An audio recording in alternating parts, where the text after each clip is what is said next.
Bienvenue si vous nous rejoignez dans 64 minutes. Le Monde en français, place à notre grand angle.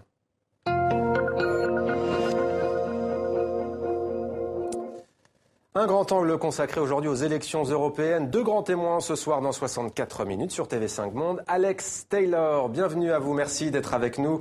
Vous êtes journaliste européen. On peut vous entendre tous les matins sur France Inter avec une revue de presse européenne diffusée à 6h50 heure de Paris très précisément. Avec nous également en direct de Bruxelles en Belgique, la sénatrice belge Marie Arena. Merci d'être avec nous sur TV5 Monde. Je précise que vous venez tout juste d'être élu députée européenne au Parti socialiste. Donc, quel sentiment vous anime ce soir après la percée des partis d'extrême droite et des partis nationalistes un peu partout sur le continent européen ?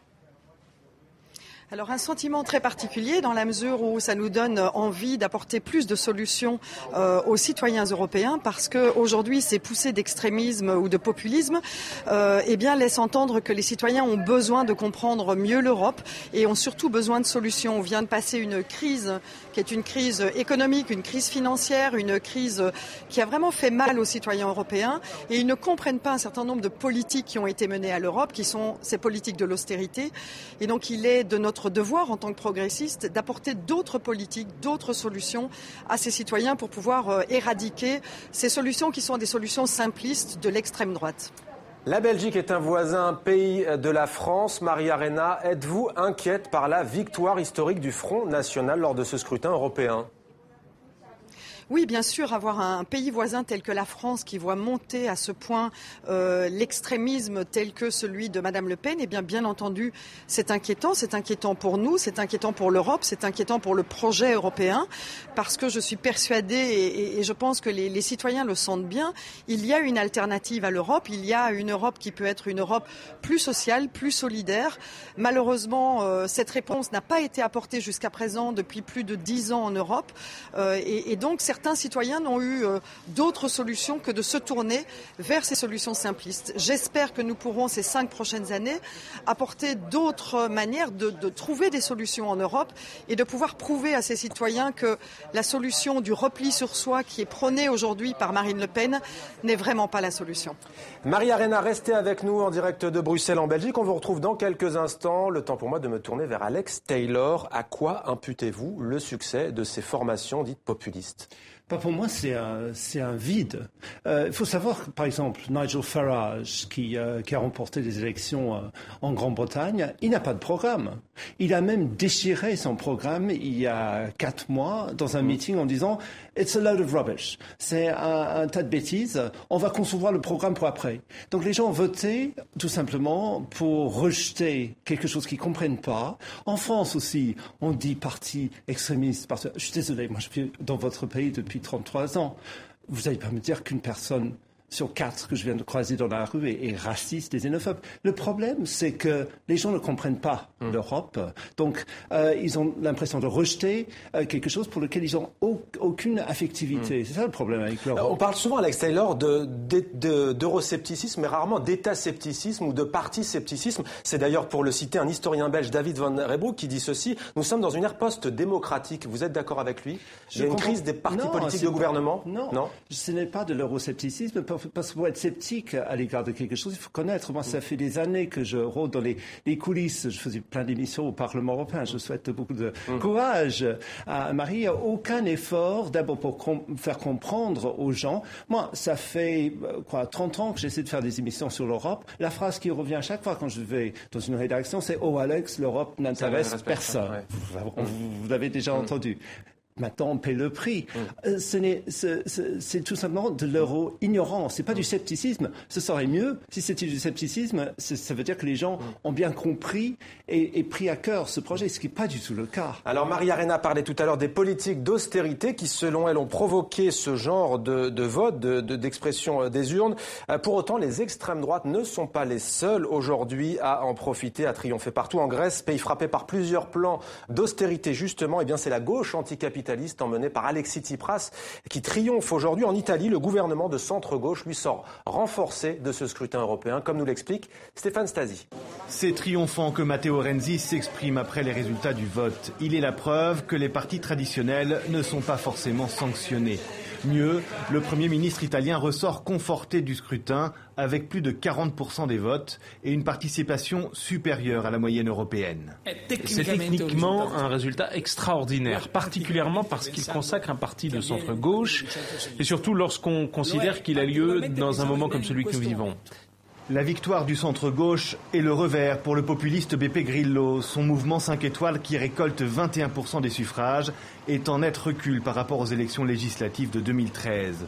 Forza Italia, le parti de Silvio Berlusconi, est loin derrière avec 17% des voix. La gauche toujours, mais radicale cette fois. En Grèce, le parti Syriza d'Alexis Tsipras, le candidat de la gauche européenne à la présidence de la Commission, obtient 26% des suffrages. C'est la réponse des électeurs grecs aux mesures d'austérité imposées par l'Europe et par le Premier ministre Samaras. C'est un jour historique pour notre peuple. Ils ont rendu un verdict clair et courageux. Malgré la propagande sans précédent jouant sur la peur, ils ont condamné le gouvernement Samaras et sa politique du sauvetage. La surprise en Grèce, c'est le score élevé d'Obdoré. Avec plus de 9%, le parti néo-nazi sera donc représenté au Parlement européen. S'il faut retenir un nom des résultats espagnols, c'est Podemos. Certes, le parti des indignés n'a pas gagné, mais il a réussi son pari de passer de la rue aux urnes en obtenant 5 sièges au Parlement. À partir de demain, notre défi est de construire une alternative politique au gouvernement avec d'autres dans notre pays. À partir de demain, nous allons travailler avec d'autres collègues du sud de l'Europe pour dire au Parlement européen que nous ne voulons pas être une colonie allemande ou de la Troïka. L'émergence de petites formations espagnoles marque l'effritement des partis traditionnels. Le Parti populaire du Premier ministre Mariano Rajoy est en tête devant le Parti socialiste, mais ils perdent chacun un tiers de leur siège au Parlement. Conséquence, le président du Parti socialiste a annoncé son départ lors d'un congrès extraordinaire en juillet prochain. Marie Arena, sénatrice belge socialiste, fraîchement élue députée européenne avec nous ce soir sur TV5 Monde en direct de Bruxelles. Marie Arena, on vient de voir la victoire éclatante d'Alexis Tsipras. Certains observateurs renvoient dos à dos sous le terme populiste Marine Le Pen et Alexis Tsipras. Quel est votre avis à ce sujet ? Alors moi je fais une distinction entre l'extrême droite telle que celle de Marine Le Pen qui est le rejet de l'autre, qui est un parti raciste, alors que des projets et des partis d'extrême gauche tels qu'on a pu les voir en Grèce qui sont plutôt des partis qui répondent à des politiques qui sont des politiques extrêmement dures qui ont été subies par les citoyens grecs qui aujourd'hui sont dans une difficulté extrême, par exemple telles que des personnes qui n'ont plus accès à la santé ou des personnes qui n'ont plus accès à l'éducation. Et donc, l'un demande de la protection sociale. L'autre, tel que celui de Marine Le Pen, rejette un projet, rejette l'autre, rejette une catégorie de personnes. Et donc, je pense qu'il y a une différence, mais c'est vrai qu'on peut les retrouver au niveau du Parlement européen, assis dans des sièges qui sont des sièges eurosceptiques, c'est-à-dire contre l'Europe, mais pour des motivations qui sont radicalement différentes. On vous retrouve dans un instant, Marie Arena. Alex Taylor, votre avis à ce sujet, Alexis Tsipras en Grèce, d'autres partis comme notamment Nigel Farage au Royaume-Uni, une comparaison ? Une comparaison n'est pas possible parce que c'est chaque fois, c'est pas du tout un vote sur l'Europe. Je connais les Britanniques, je suis britannique d'origine. Les gens n'ont pas du tout voté par rapport à un programme. La seule chose dans laquelle ils se reconnaissent un peu, c'est on ne veut plus être dans ce truc. Par contre, en Grèce, ils ont voté pour un programme ou en tous les cas contre l'austérité. Chaque pays complètement différent. C'est ce que vous allez voir quand tous ces groupuscules, ces partis, je sais pas comment on les appelle, vont se retrouver ensemble. Déjà, Farage veut pas se mettre à côté de Marine Le Pen parce qu'il trouve qu'elle est antisémite. Elle, il y a des bisbilles entre elle et le Geert Wilders qui a un peu raté son coche aux Pays-Bas. Donc déjà, quand ils vont essayer de former un groupe ensemble, on se demande bien quelle sorte de nébuleuse ça va ressembler. Le problème de l'Europe, c'est on n'a jamais présenté l'Europe de façon affective aux gens. Les Américains, quand ils pensent aux États-Unis, ils mettent la main contre le cœur. Qu'est-ce qui nous réunit en tant qu'Européens? Les médias sont tellement euro-indifférents, ou dans mon pays, en Grande-Bretagne, tellement europhobes, c'est impossible même de présenter la cause européenne dans les médias britanniques.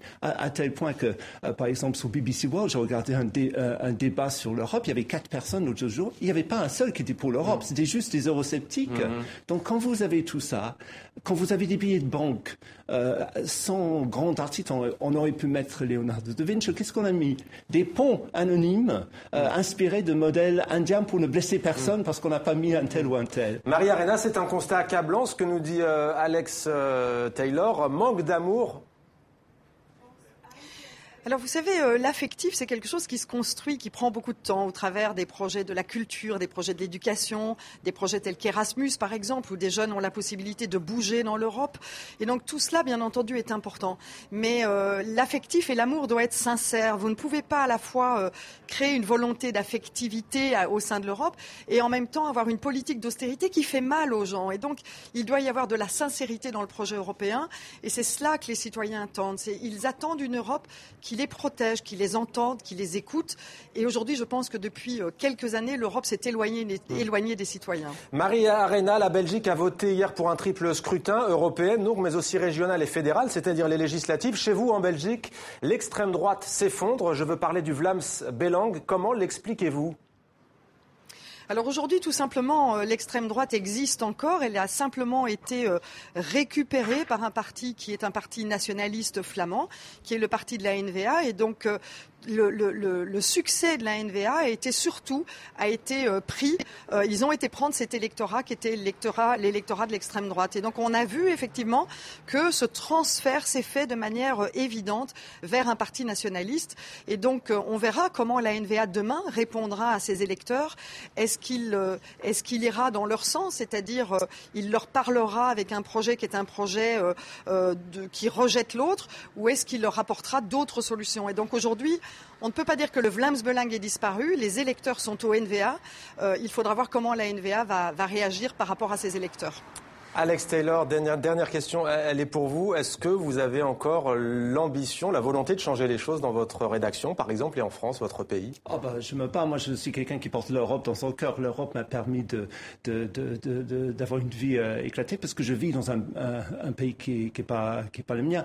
Comme tous ces étudiants, effectivement, dont Marie vient de parler, qui font de l'Erasmus. La culture, ça peut être un des éléments, justement? Mais absolument. Les gens qui partent travailler ailleurs, qui comprennent que ailleurs, c'est différent, qui portent les langues, les cultures de notre merveilleux continent. C'est ça qui va changer l'Europe dans l'avenir. Et en plus, j'arrive pas à m'inquiéter trop pour ce qui se passe aujourd'hui, parce qu'on parle quand même de partis qui, au sein de leur propre Parlement, de leur propre Assemblée nationale, ont quoi? 2 sièges en France. UKIP n'a pas un seul siège. En Grande-Bretagne. C'est tout simplement parce que les gens ont l'impression que l'Europe, c'est un machin complètement dénué d'affectivité. C'est pas grave, les élections européennes. On peut faire un petit coup de râler, un bon coup, mais je m'inquiéterais autrement quand les gens vont voter pour ces partis-là, pour leur propre Assemblée nationale. Alex Taylor, journaliste européen. On peut vous entendre tous les matins à 6h50 sur France Inter pour votre revue de presse européenne. Maria Arena, sénatrice belge fraîchement élue sur la liste du Parti socialiste, députée européenne. Merci à vous, Maria Arena, d'avoir accepté de répondre à nos questions en direct de Bruxelles, en Belgique.